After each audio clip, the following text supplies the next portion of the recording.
on the border, certainly the secretary, HHS secretary, can tell us where the 85,000 unaccompanied immigrant children that should be are. Easy, right? Yeah. Because we know there's 85,000 that have just been released into the country, and certainly we know where they are. Uh-huh. And Senator, every week I get briefed by my team, sometimes 2 or 3 times a week, on this situation with the unaccompanied migrant kids and where we stand. I've never heard that number of 85,000. You've never heard that 85,000? I don't know where it comes from. Okay. And so I can't attest. I would say it doesn't sound at all to be realistic. And what we do is we try to follow up as best we can with these kids.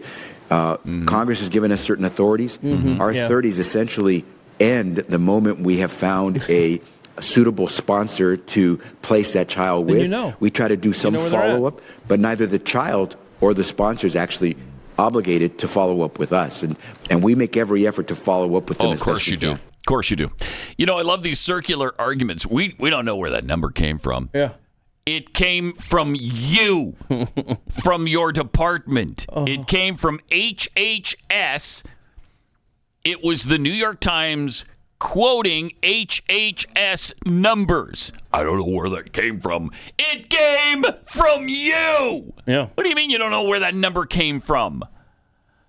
They check on all these minors though by calling them a month after they begin living with their sponsors, according to data obtained by the Times.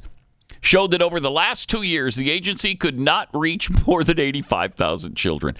Overall, the agency lost immediate contact with a third of migrant children. And in other words, that's the New York Times taking information from the HHS department that he is like, I don't know where it came from. I don't know. Where'd you get that? We got it from you. Again, you. I can't help us. It's the worst. It is the absolute worst, and they get away with it. I know. Somehow they get away with it every single time. I mean, it's interesting. This came out during a hearing, but it's going to be forgotten. 10 minutes from now, we'll completely forget about it, and he won't be asked about it anymore. Yeah, but how often are they in front? Like every quarter, I think the different secretaries have to go in there. So 3 months from now, we'll be back there. And they'll be like, you still haven't gotten... you find those 85,000 children yet? Oh, sorry, we're working on it. Yeah. We'll have to get those numbers to you. We'll get them after. I don't have that number in front of me, but... what else did you need to know last time? Oh, yeah, that's right. Something about employees, how many show up. I still got to get that back to you. Yeah, we'll get back to you on that. So what was the other thing you needed? The COVID docs, the emails.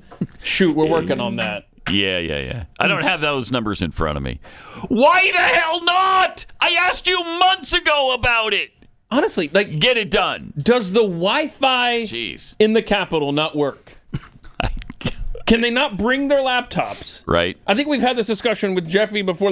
Why are these guys sitting there answering questions without a computer open in front of them? Or at least their phone. Something.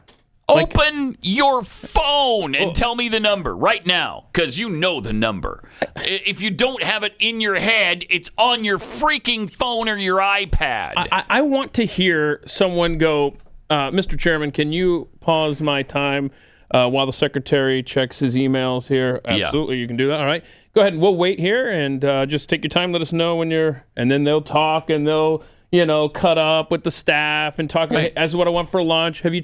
You're still looking? Okay, we'll wait. I mean, why aren't we doing that? I don't know. It's not 1865. It's not like we're sending a pony down to the Capitol building, and then they're rummaging through papers, and then they have to take the pony back. Yeah. To the Capitol. Maybe that's what got Ulysses S. Grant in trouble. Yeah.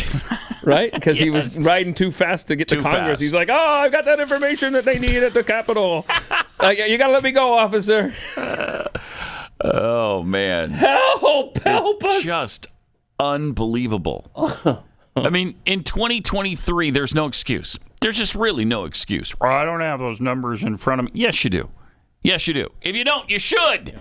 You've got a device that certainly has access to all of that information, which is computerized in your system. Are you telling me you don't have access to that system? You're a lying sack. It's seriously, why and not? I'm going to hold you in contempt of Congress. Okay. Right now. Right. How about that? But why is it? And they don't have to sit there. I understand it cannot be easy, whether you're in the Biden administration or whatever, to sit there and answer questions from Congress. Well, of course. So you sit there, with your assistant, right? And then they could be like, show sitting me at the those numbers. laptop, right? And it's like, no, I put it in the other spreadsheet. Yeah, there it is. Thank you. Okay, here. And then this can be done. Oh yeah, it's not hard. It is not hard. They have access to all of that information. They may not have access to the 85,000 kids because I don't think they pay attention to that. They don't care. They don't care where those kids are. Those kids have disappeared into the country, and we have no idea probably where they are now. But the number of employees and all that kind of stuff, they keep track of that. They know full well. Jeez. I mean, who was it that just said only 5% of our employees are coming in to work every day, and we need it to be much higher than that. So everybody has until the end of the week to get back into the office. I mean, they do that in business all the time. Are you telling me HHS can't do that? Of course they could. They just don't want to. They just don't care. That's right.